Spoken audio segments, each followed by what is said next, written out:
Red explains why Oklahoma may not be as recession-proof as first thought. Rusty?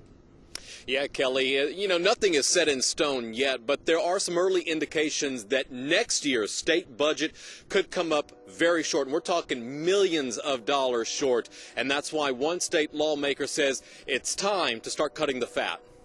This is going to be a serious problem for the citizens of Oklahoma. Representative Richard Morissette has a warning for his fellow legislators. Let's start acting reasonably, because it's going to be a rough session.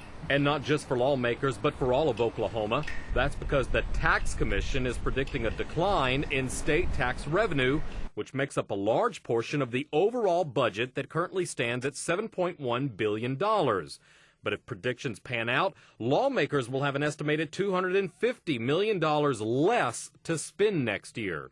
The state faces a tighter budget next fiscal year. Oklahoma Treasurer Scott Meacham says the shortage of tax revenue is no surprise. Well, I mean, you got to look at what our main sources of revenue are. Obviously, in Oklahoma, we depend a lot on oil and gas revenue, and those have been very strong in our budget the last few years. But oil and energy prices are down, way down. As consumers, that's good news. But as citizens of Oklahoma, it's bad.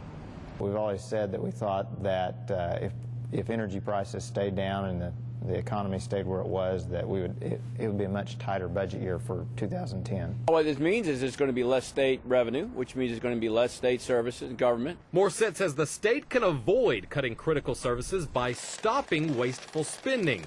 If that doesn't happen, then some agencies may be forced to make some difficult choices.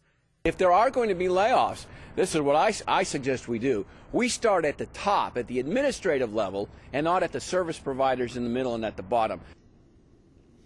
All right, now final budget and estimates for this upcoming fiscal year are scheduled to be released at Friday at 11 o'clock here at the state capitol. And then in February is when the lawmakers are going to start debating on what to cut from the next fiscal year, which begins, Kelly, on July 1st.